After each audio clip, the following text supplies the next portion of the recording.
বিভিন্ন এলাকা থেকে কিন্তু এই অগ্নি নির্বাপন কার্যক্রমে অংশগ্রহণ করেছে এবং শুরু থেকেই এখনো পর্যন্ত তারা সেই পানির মাধ্যমে পানি ছিটিয়ে আগুন যেটি সেটিকে নিয়ন্ত্রণে আনার চেষ্টা করছেন।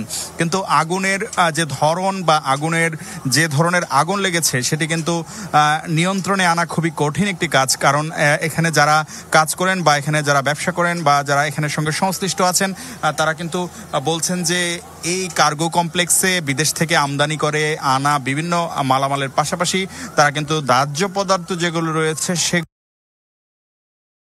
সেগুলো আছে এমনটি কিন্তু তারা বলেছেন।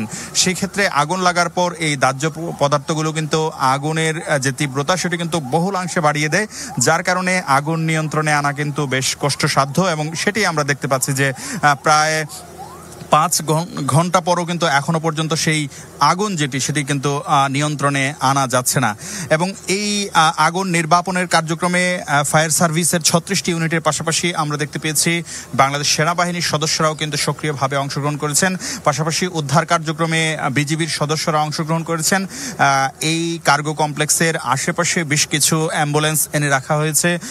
যদি কেউ হতাহত হন তাহলে তাদেরকে যেন নিকটবর্তী হাসপাতালে নেওয়া যায় সেই বিষয়গুলো নিশ্চিত করার জন্য আমরা দেখতে পেয়েছি অ্যাম্বুলেন্সও রাখা হয়েছে।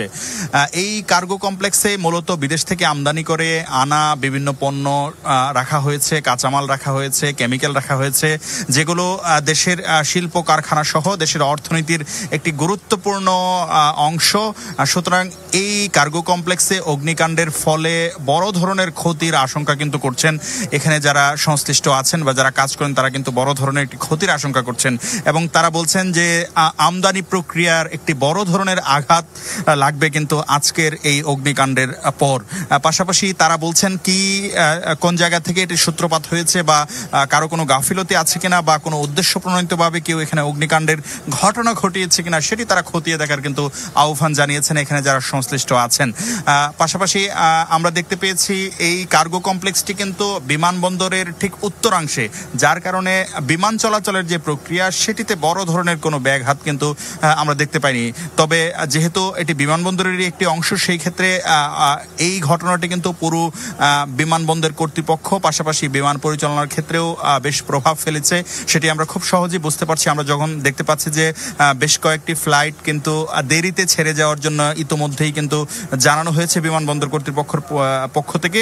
সুতরাং এই অগ্নিকাণ্ডের ঘটনাটি পুরো প্রক্রিয়ার উপর বা পুরো বিমানবন্দরের যে কার্যক্রম সেটির উপর প্রভাব বিস্তার করছে সেটিও আমরা দেখতে পাচ্ছি এবং এটি অর্থনীতির জন্য সবচেয়ে বড় ক্ষতি, বিশেষ করে আমদানি খাতের যে বড় ধরনের ধাক্কা কিন্তু বলছেন এটির সঙ্গে যারা সংশ্লিষ্ট আছেন এবং তারা বলছেন যে এই ক্ষতি কাটিয়ে ওঠা বা এই ক্ষতি পুষিয়ে ওঠা বড় ধরনের চ্যালেঞ্জ হবে তাদের জন্য এবং এখানে যে পণ্যগুলো ক্ষতিগ্রস্ত হয়েছে সেটিও কিন্তু বেশ বড় ধরনের ক্ষতিরই কিন্তু তারা আশঙ্কা করছেন এবং তারা বলছেন যে এই কার্যক্রমে বা আজ কিন্তু এই এখানকার অর্থাৎ আমদানি কার্গো কমপ্লেক্সের কার্যক্রম যেটি সেটি কিন্তু বন্ধ থাকে সাপ্তাহিক ছুটির দিন হিসাবে শনিবার। সেই বন্ধের সুযোগে আসলে কর্তৃপক্ষের উদাসীনতা নাকি কেউ উদ্দেশ্য প্রণোদিতভাবে এই ঘটনা ঘটিয়েছে সেটি কিন্তু তারা খতিয়ে দেখার জন্য তারা আহ্বান জানিয়েছেন এবং আমরা দেখতে পেয়েছি ফায়ার সার্ভিস ছাড়াও কিন্তু বাংলাদেশ পুলিশের সদস্যরা, আনসারের সদস্যরা তারা তাদের জায়গা থেকে পুরো এলাকাটিকে নির্বিঘ্ন রেখে ফায়ার সার্ভিস কর্মীদেরকে তাদের যে উদ্ধার কার্যক্রম এবং অগ্নি নির্বাপন কার্যক্রম সেটি চালানোর জন্য বা পরিচালনা করার জন্য তারা কিন্তু সহায়তা করছেন এবং সময় যতই যাচ্ছে আমরা কিন্তু আগুনের যে লেলিহান শিখা সেটির দৃশ্য কিন্তু আমরা দেখতে পাচ্ছি, অর্থাৎ সেটি কিন্তু দৃশ্যমান হচ্ছে।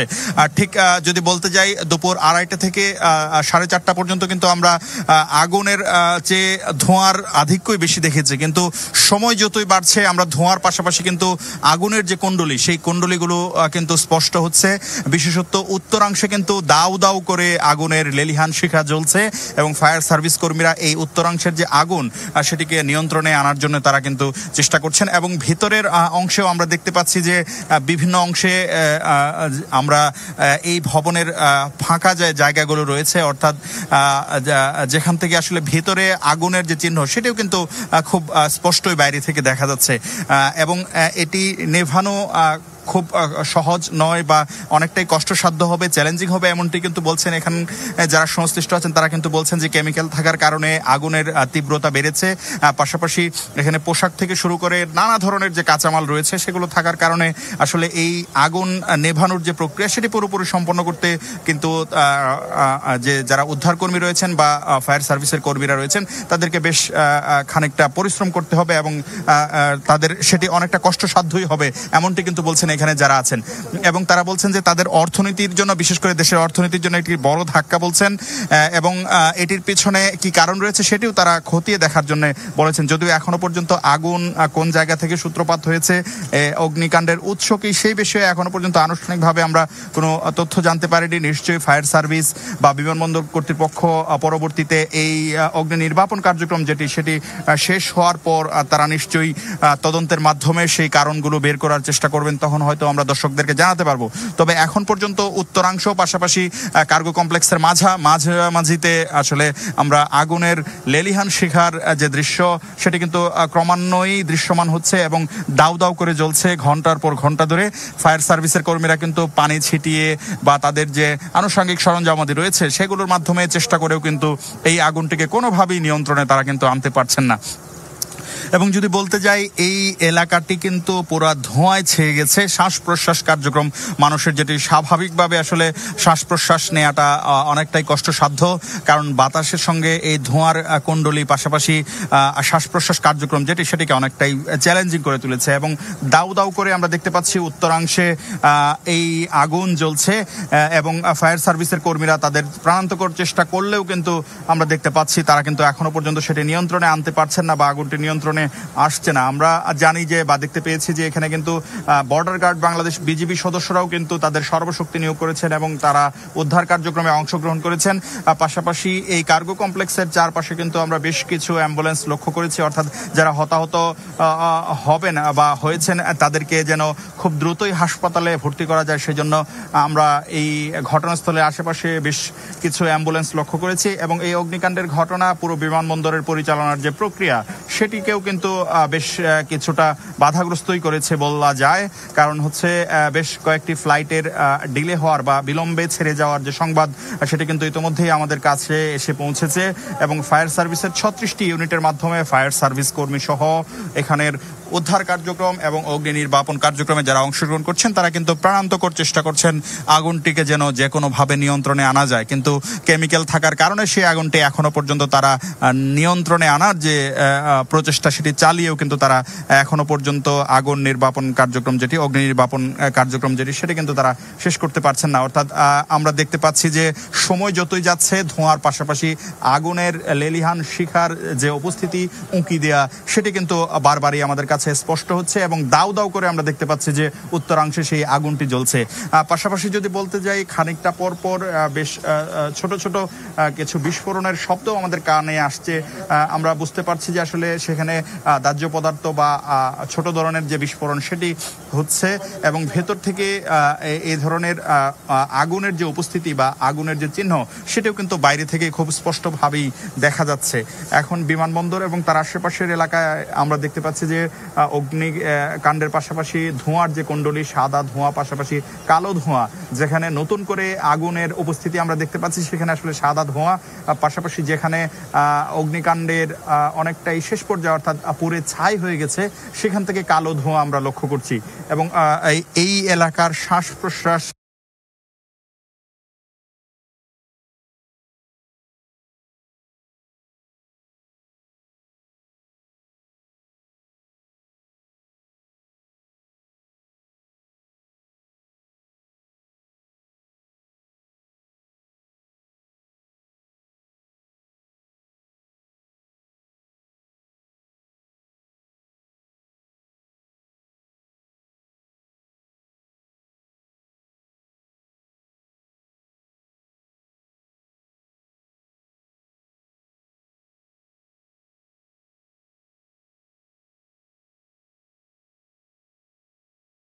যারা নিচ্ছেন, অর্থাৎ এই এলাকাতে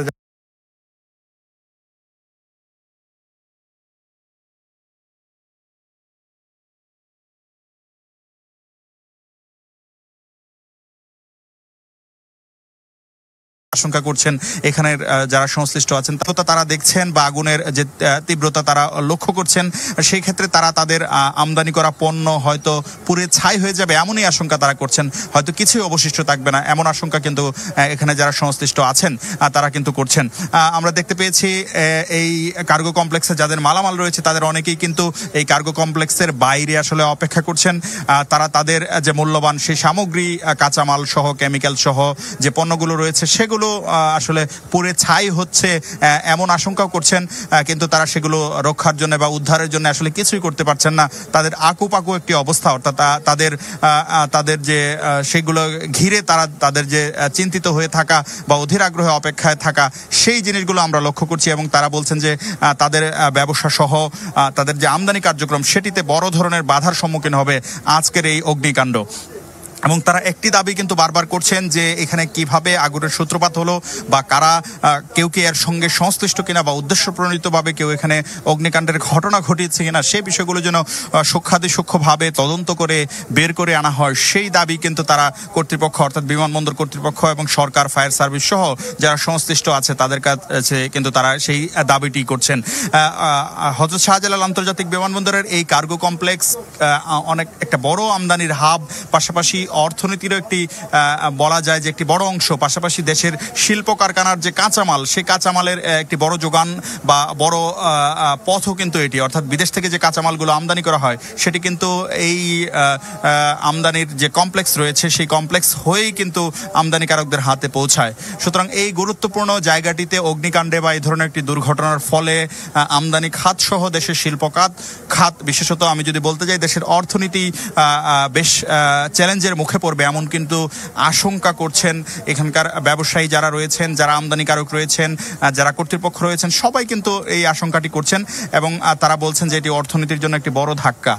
তো ফায়ার সার্ভিসের কর্মীরা আমরা দেখতে পেয়েছি সেই দুপুর থেকে অর্থাৎ দুপুর 2টার পর থেকেই তারা যে তাদের কার্যক্রম শুরু করেছেন, তারা কিন্তু সেই প্রাণান্তকর চেষ্টাই করছেন। তারা সবকিছু উজাড়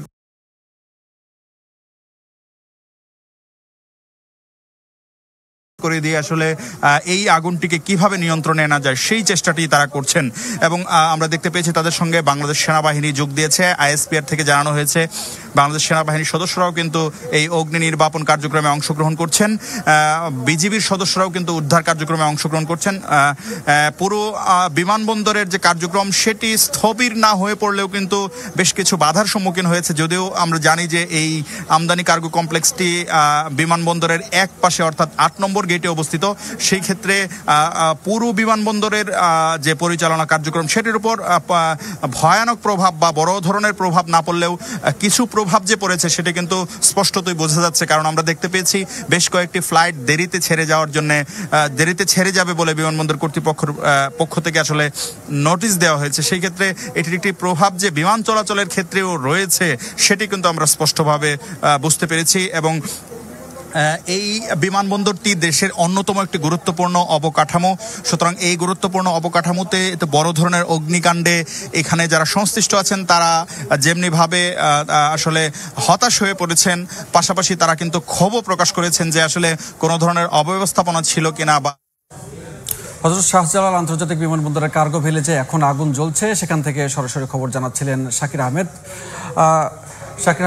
এবং আমাদের স্টুডিওতে যোগ দিয়েছেন এই মুহূর্তে জাফর সাদেক। রুপুল, আপনাকে ধন্যবাদ। রুপুল, আমরা যেটি দেখছিলাম যে আপনি প্রায় দীর্ঘ 3 ঘন্টা ধরে এখানে আছেন এবং আপনি পুরো ঘটনাগুলো দেখছেন, শুনছেন।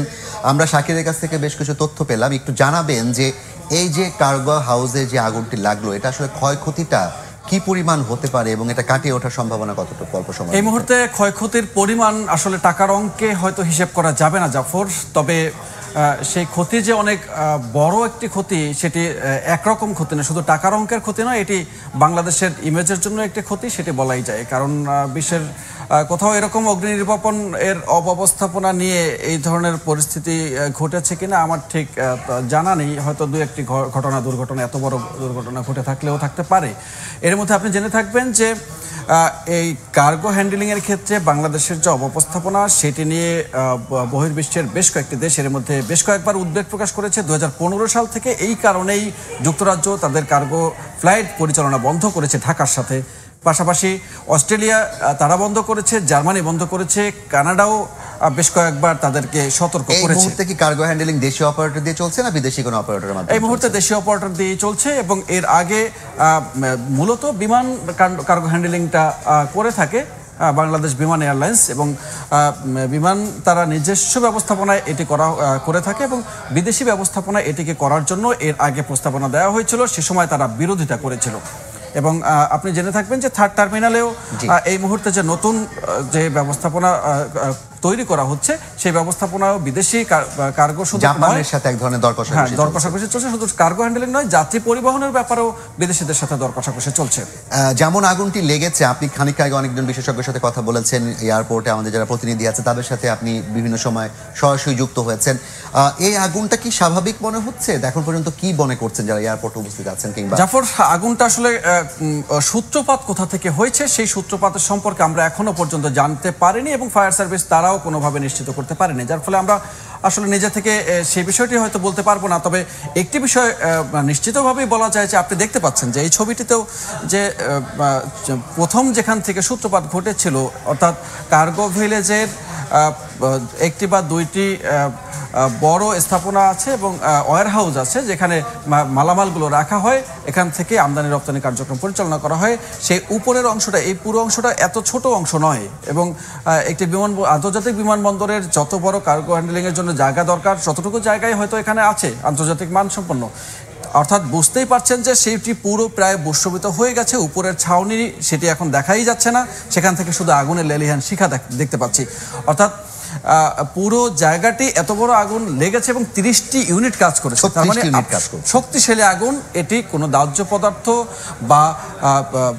বা পুড়ে যাওয়ার জন্য কোনো কেমিক্যাল এরকম কোনো ভয়ঙ্কর কোনো পদার্থর অবস্থা মানে সেখানে অবস্থান না থাকলে সেটি আসলে এত বেশি ছড়াতে হতো। আমরা আরেকটি বিষয় দেখলাম যে চট্টগ্রাম ইপিজেডে যে আগুনটি লেগেছিল সেটিও আমরা দেখেছি অগ্নি নির্বাপক বাহিনী যারা আছে তারা দীর্ঘক্ষণ প্রায় 20টারও বেশি ইউনিট, সেখানে 16টি ইউনিট চেষ্টা করেছে এবং রাতভর চেষ্টা করে বৃষ্টির অপেক্ষা করেছে। অবশেষে আগুন নিভেছে, যখন কিনা পুরো আগুনটা আসলে এমনি নিভে যাওয়ার কথা, বিল্ডিং এর ছাদ ধসে পড়েছে।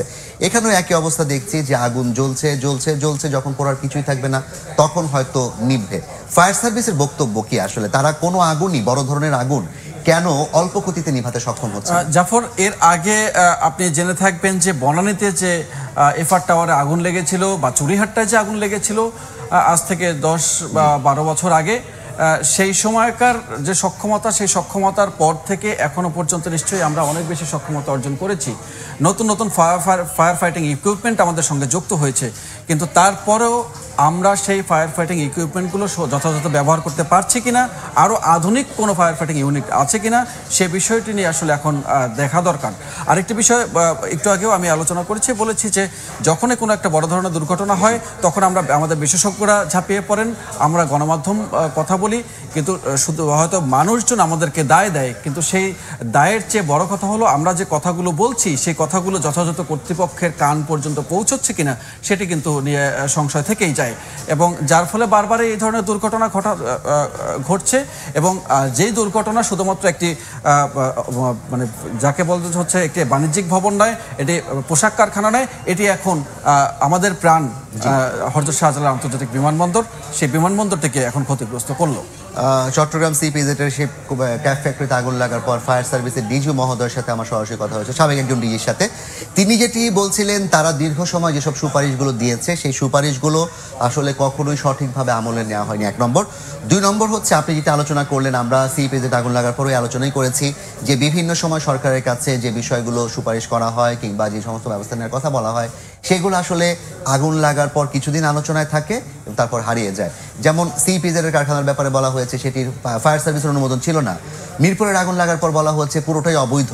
তাহলে এই জিনিসগুলো যারা দেখার কথা, জাফর, এই আগুন কি তাদেরকে আরো সুযোগ করে দেয় অবৈধ ভাবে কিছু উপার্জন করার, নাকি আসলে তারা তদারকি করে? আসলে আমরা অনেক সময় অনেক কিছু নিয়ে আমরা কোইন্সিডেন্স খোঁজারও চেষ্টা করি যে এই আগুনটা কি ইচ্ছাকৃতভাবে লাগলো নাকি অলৌকিকভাবে হঠাৎ করে লাগলো। সেটি নিয়ে আমরা নিশ্চয়ই কথা বলি বিভিন্ন সময়। চায়ের দোকানেও আমাদের সেই আলোচনা হয়, আজকেও হয়তো বিভিন্ন চায়ের দোকানে সারা ঢাকা সারা দেশব্যাপী আলোচনা হবে, দেশ বিদেশে আমরা যারা বাংলাদেশি আছি সেখানেও আলোচনা হবে। কিন্তু তারপর আমি বলতে চাই সেটি হচ্ছে আমাদের ফায়ার সার্ভিস প্রত্যেক বছরই একটি নিয়মতান্ত্রিকভাবে তারা কিন্তু সেটিকে পর্যবেক্ষণ করার কথা এবং একটি শুধু ফায়ার সার্ভিস না, কলকারখানা পরিদর্শন অধিদপ্তর আছে, সেটা কলকারখানা করবে। কিন্তু ফায়ার সার্ভিস মূলত যেটা করে থাকে, তারা মূল গুরুত্বপূর্ণ যে স্থাপনাগুলো সেগুলোতে অবশ্যই তারা সেগুলোকে ইন্সপেকশন করে এবং সেই পর্যালোচনাটা তারা তুলে ধরে এবং যেখানে ত্রুটি থাকে সেই ত্রুটিগুলো তারা সেখানে ঠিক করতে বলে।